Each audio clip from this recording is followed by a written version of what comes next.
I, Daud Sadiq, on behalf of JNU Talks, welcome all of you to today's public discussion on the idea of a university. JNU Talks is a newly founded, student-driven open forum for discussion and public talks. Ours is a self-founded platform and our students and faculty have been our biggest support financially and otherwise. I request you all to kindly consider donating if you would like to be part of many more similar discussions of political relevance. You can use the QR code to donate, which is the registration copy. Now let me briefly introduce the theme, format and the panelists of today's talk. The idea of public funded education has been one of the primary targets of the neoliberal agenda. No wonder public universities in India and especially under this regime have been left to crumble, facing existential threats today. From its crumbling infrastructure to the lack of an adequate number of faculties, universities have become a space for getting degrees and nothing else. Even in JNU, we are witnessing massive fund cuts and sustained attacks by the current regime, which has pushed us to a situation where we are struggling even for basic amenities like water. The attacks on universities have become multi-pronged. The state-sanctioned attack in collaboration with neoliberal powers on universities forces us to formulate our strategies about how can we imagine the idea of a university today. Today's talk will help us to think about these lines. Now let me introduce our panelists. Our first speaker is Professor Neera Chandhoke. Professor Chandhoke was a professor of political science at the University of Delhi and the director of the Developing Countries Research Center at the University of Delhi. Her recent publications include Violence in Our Bones, Rethinking Pluralism, Secularism, Tolerance and Anxieties of Coexistence, Democracy and Revolutionary Politics.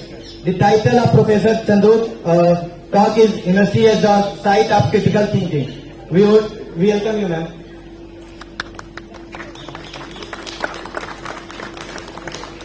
Our next speaker is Dr. Ravi Kumar. Dr. Ravi Kumar is an associate professor at South Asian University. He has co-edited book series on social movements, dissent and transformative action, conversions on for South Asia and sociology, anthropology across borders.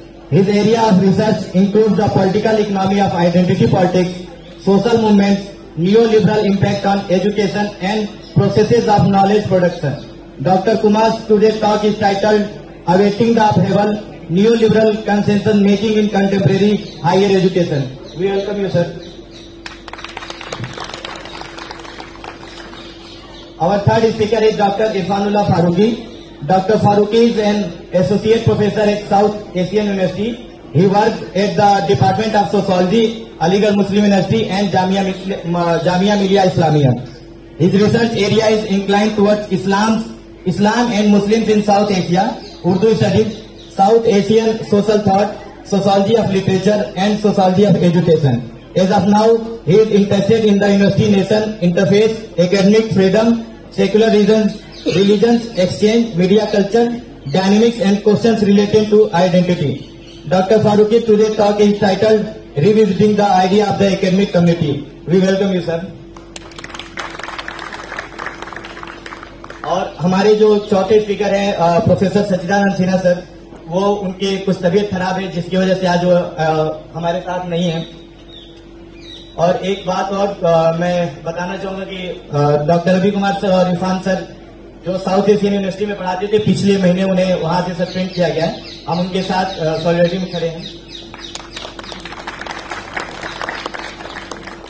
Now I would like to invite professor Chandok to start the public talk.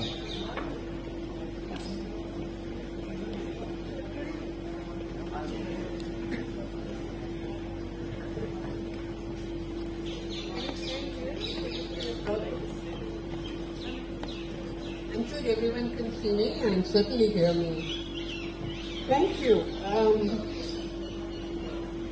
It is a truism to say that we live in troubled times, because every site which sees the formation of a critical discourse, which organizes collective engagement with power, which speaks back to power, and which which in general arouses critical faculties in the minds of the young and the old alike, have been suppressed. Whether it is the university or the media or civil society, there are no opposition voices, or voices that critically engage with the state, which are alive today.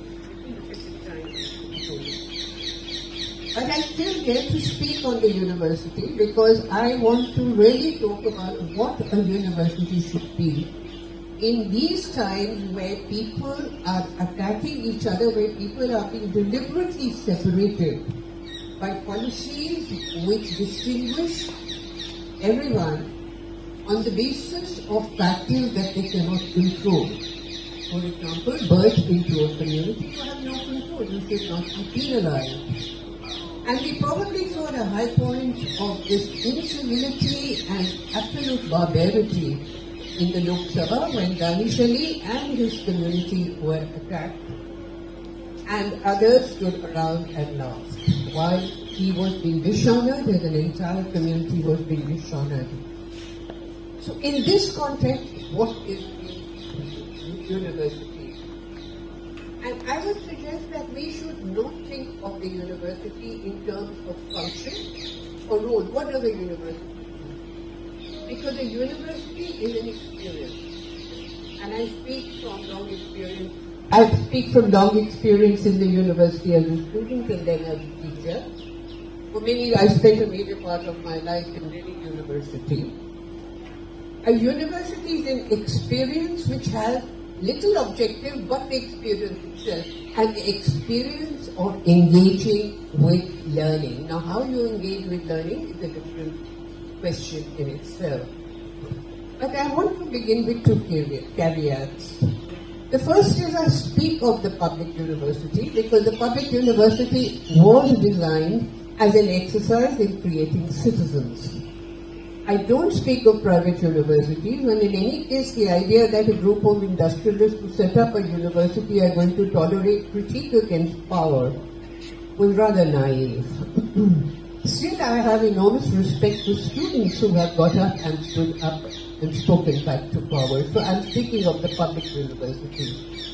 And secondly, I think the university should not be confused with the creation of skills or producing cogs in the wheel of capitalism or of the state. I'm not suggesting that people should not look for employment or train for employment.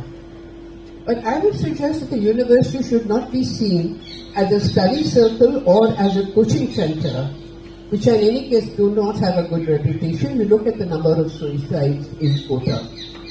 The university should be valued in itself because it's probably the first and the only time that you will be engaged in this kind of an exercise. Having said that, it is difficult to talk about the university, the idea of a university in terms of a settled debate.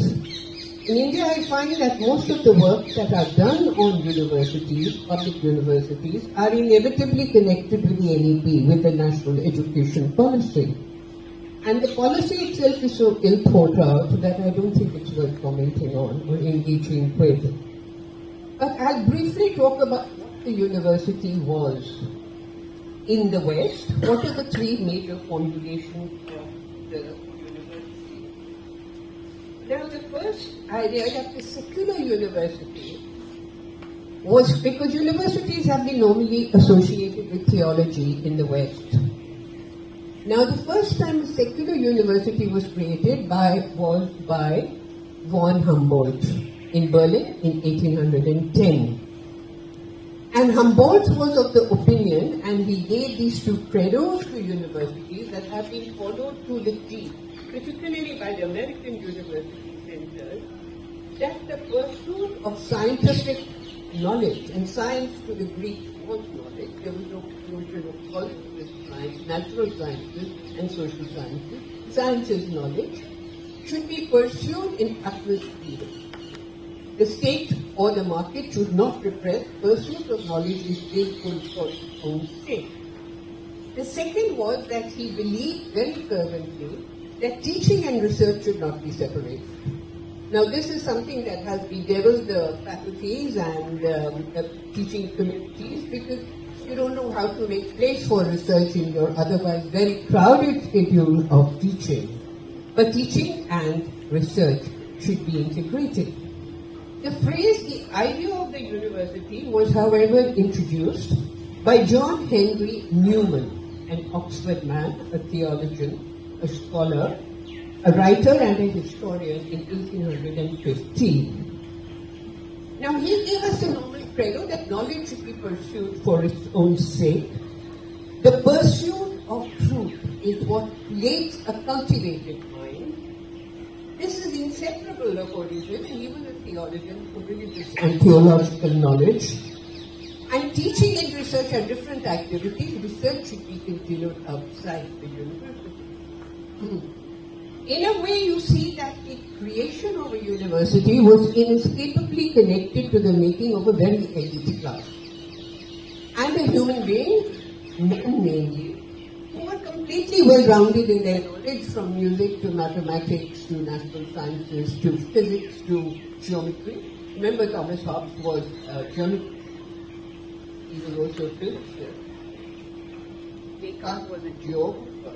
I mean, in a way, they had this well-rounded knowledge of the world. So from Beethoven to physics, a university guy must create, women, they were open to women much later, should create a cultivated mind. And the relationship between teaching and research was always an object of concern.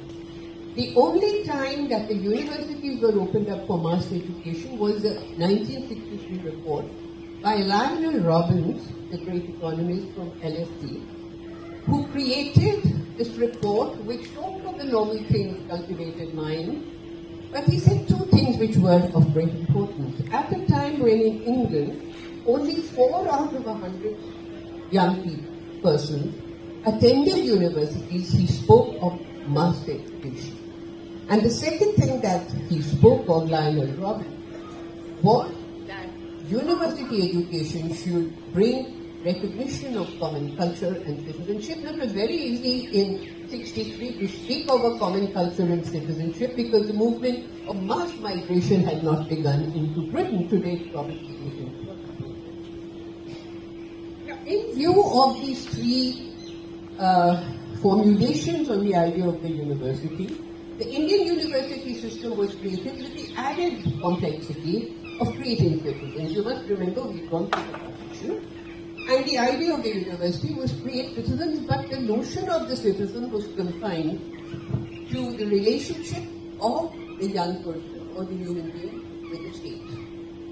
What about the relationship between people? What about the relationship between citizens? We often forget that if the Constitution created a relationship between the state and the citizen by giving us certain fundamental rights, or by restricting theoretically at least the power of the state, it also creates a political community. It creates a political community because a country that has been divided, at least in the north and the east, by partition, has to be brought together. Beyond Hindu and Muslim fundamentalism, there has to be a third set, a third identity. And that identity has to be what we call fraternity, or what I would rather call solidarity. You have to connect to each other, you owe justice to each other, and this justice is reciprocal. Now, anybody who has not erupted in anger at the words of Ramesh Biduri should count himself or herself flawed in some significant manner. Because the object of higher education is to create, and I'm using Michael Oakeshott, the conservative philosopher's words, a conversation. In a conversation, you have no moderator. In this conversation, you come to the university and you probably meet people whom you were unaware of earlier, belonging to different regions, different backgrounds, and of course different opinions.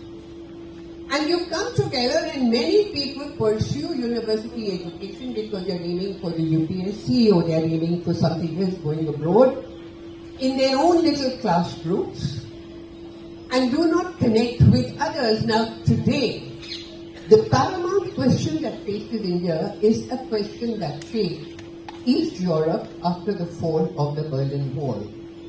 1989, the Berlin Wall fell. Actually existing socialism came to an end. And a series of ethno-nationalist conflicts engulfed the Balkans as well as the rest of the world. All the major nationalist conflicts which we see today, Nagorno-Karabakh was in the news today, trying to break away from Azerbaijan and go back to Armenia. It was created in 1992 after the fall of the Berlin Wall. You have the rise of ethno-fundamentalism, ethno-nationalism, and in this stage of heightened hate and violence, the kinds of atrocities that were committed by one community upon another cannot even be spoken about as culture. Ethnic nationalism is a terrible phenomenon to behold. It plays selectively upon grievances, very selectively.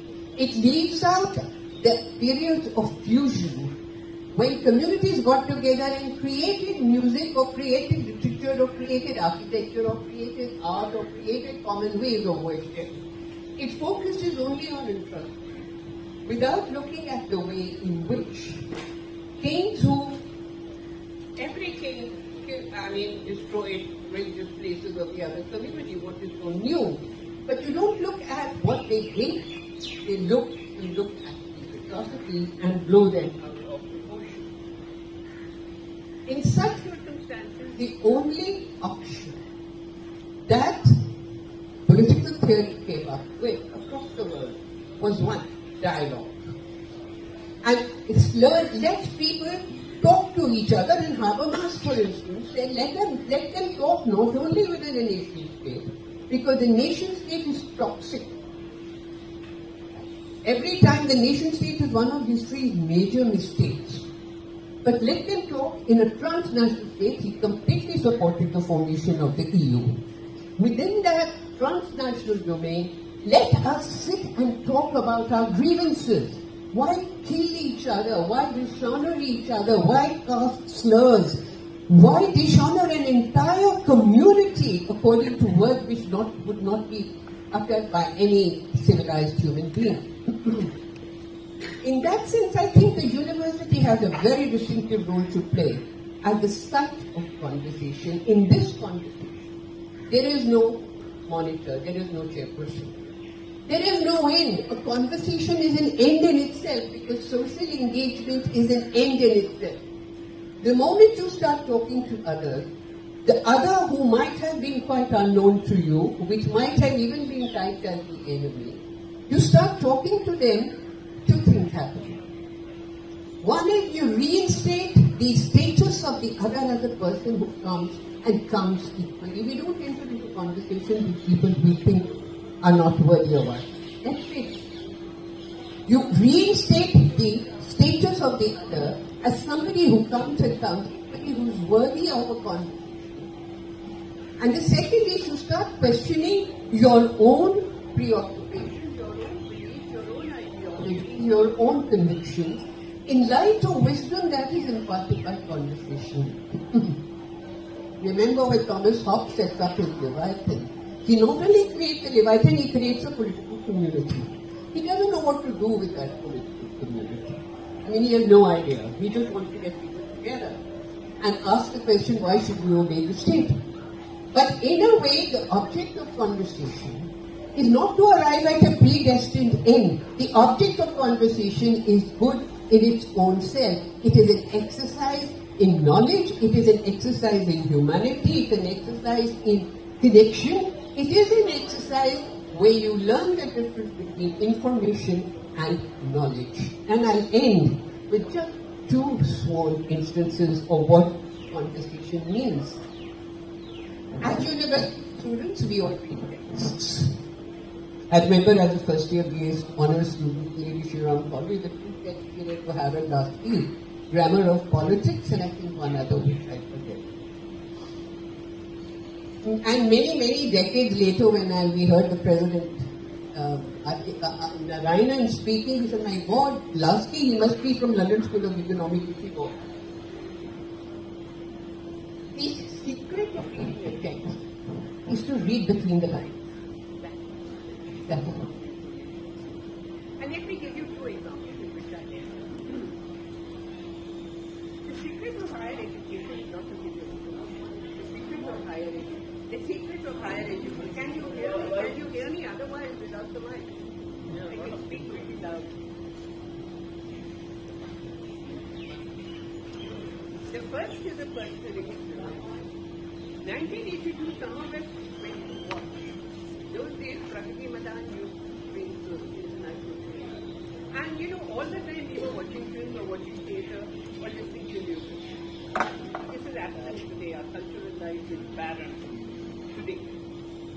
And we watched Costa Gavras. How many of you have heard of it?